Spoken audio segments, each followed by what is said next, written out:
Hey everybody, I am holding the iPhone 11 Pro, and you can tell it's a Pro because it has this big square with 3 lenses on it and a matte finish. Now, those are the first things you'll notice about it, but what's important about it is what it can do and what's inside. So let's check it out. So I said I wanted to move on from the matte finish right away, but I actually don't because it's really nice. It feels much better. Now, this is a new kind of glass that Apple says is more durable, and it seamlessly goes into that camera bump. It's all one piece of glass, which should help with its durability. The other thing that you'll see on the outside is a new Super Retina XDR display. Now, what does all that mean? Well, it means that it can get even brighter. It can get up to 1200 nits, and it has a 2,000,000:1 contrast ratio. But I think most importantly for me, and maybe for you, is that it's 15% more battery efficient, so it should help your battery last longer. Apple says that the 11 Pro gets 4 hours more than the iPhone XS, while the 11 Pro Max can get up to 5 hours more than the iPhone XS Max. Now, the other reason that this should be more efficient is it has the new A13 Bionic processor. It is, of course, faster than the last processor, and Apple says that it has the most powerful GPU or CPU ever on a smartphone.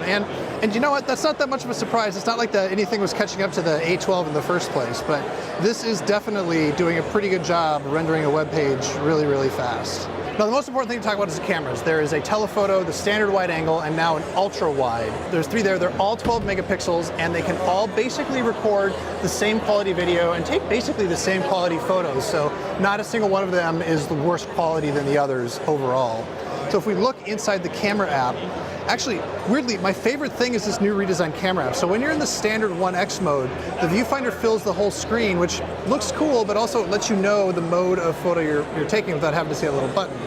You can go to the wide and it zooms in, or we can go all the way in with the telephoto. Or like on a Samsung, you can drag your finger, and as you drag your finger, you can see it also shows you the millimeters. So if you actually speak like a camera person, you understand that the 2X is a 52mm equivalent, the wide is a 26mm equivalent, and then the ultra wide is a 13mm equivalent.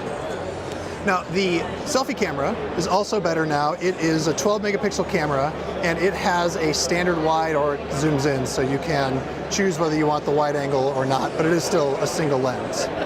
Speaking of the selfie camera, up here there's also, of course, Face ID. Apple says it's faster, but it also says that it works better at multiple angles, so you won't have to pick up the phone and look at it with a bunch of attention. It might work when you're just on your desk and you glance at it. Now, there are some other features in the camera we're talking about. One thing that isn't here yet is night mode, which will be hopefully an equivalent to what the Google Pixel is doing, or theoretically better.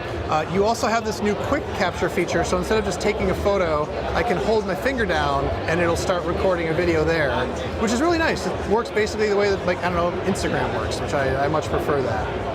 The other thing that it's doing is a whole lot more machine learning. So if we take a photo here, they're doing a lot of analysis of what's in the photo, which will theoretically allow it to pick up things like they showed, like sweater grain and so on. I have no idea if it's actually happening here, but for certain scenes, they're doing a lot more neural analysis and machine learning on the photo itself to improve its quality.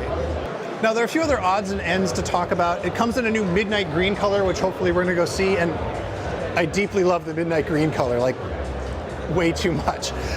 It no longer has like the haptic 3D touch. You sort of do long presses instead to do that, and I don't miss that at all.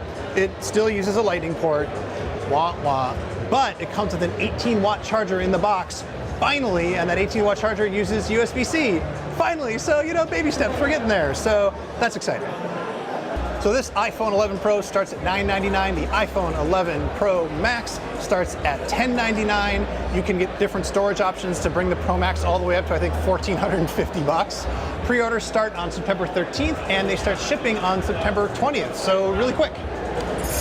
Hey everybody, thanks so much for watching. It's Apple Day. It's always crazy in here. It's super crazy behind me, and we're gonna go into the craziness and get more hands-on, so keep it locked to The Verge.